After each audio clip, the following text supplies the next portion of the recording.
Thank you, Mr. President. I'm obliged to take the floor to respond to some comments.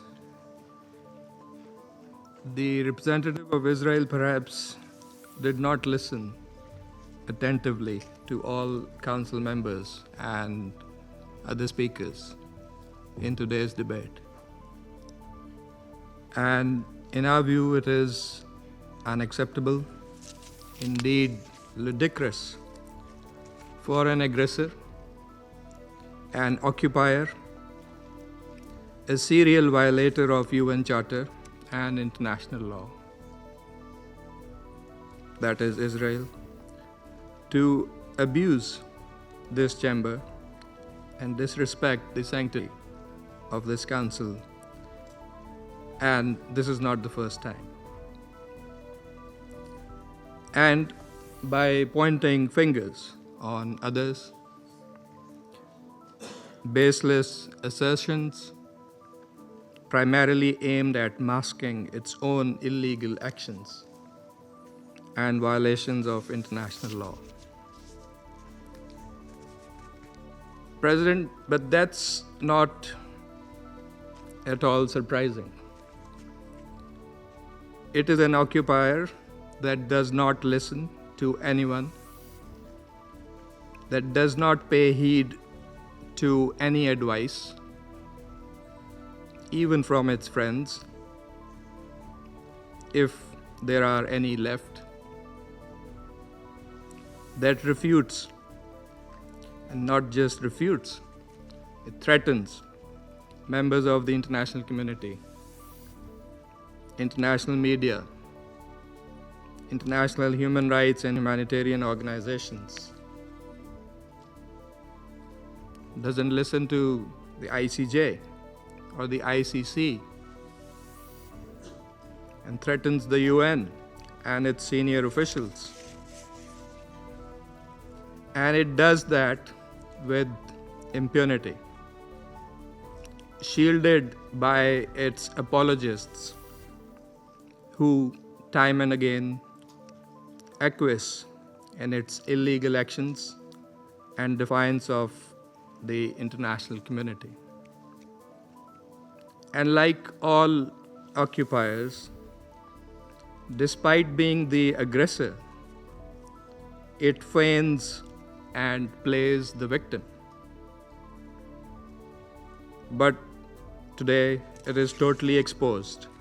President, this council has spent decades discussing the situation in the Middle East and the Palestinian question. Meeting after meeting, we devote hours to this agenda. It is not because of anyone else. It is because of Israel that refuses to vacate its illegal occupation, and that blatantly violates the resolutions of this council. It's because of that we have these discussions.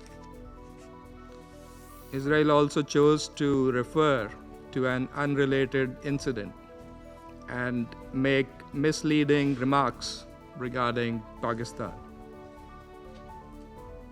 in an effort to justify its own illegal actions and violations of international law. Pakistan's position on that incident has been clearly stated and is publicly available.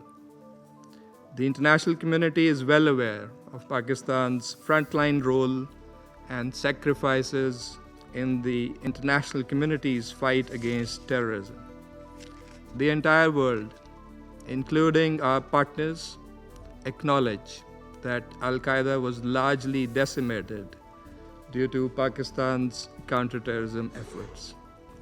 And we remain committed in this global, collective endeavor. We cannot accept insinuations from an irresponsible rogue state that is, in fact, the perpetrator of worst kind of state terrorism that we are witnessing in Gaza and, in fact, in the occupied Palestinian territories for decades. And we reject any false analogy, as has also been done by Qatar. For whatever way it interprets the statements in this council, the occupying power must go back and read carefully the statement issued by the Security Council today. And let me read it out loud here. A statement that normally should have been stronger, but nevertheless has been unanimously adopted by the Council. The members of the Security Council expressed their condemnation of the recent strikes in Doha, the territory of a key mediator, on 9 September. They expressed deep regret at the loss of civilian life. Council members underscored the importance of de-escalation and expressed their solidarity with Qatar. They underlined their support for the sovereignty and territorial integrity of Qatar in line with the principles of the UN Charter. Council members recalled their support for the vital role that Qatar continues to play in mediation efforts in the region and alongside Egypt and the United States. Council members underscored that releasing the hostages, including those killed by Hamas, and ending the war and suffering in Gaza must remain our priority. In this regard, they reiterated the importance of the ongoing diplomatic efforts of Qatar, Egypt, and the United States, and called for the parties to seize the opportunity for peace. That is why we are here this afternoon in this council. I thank you.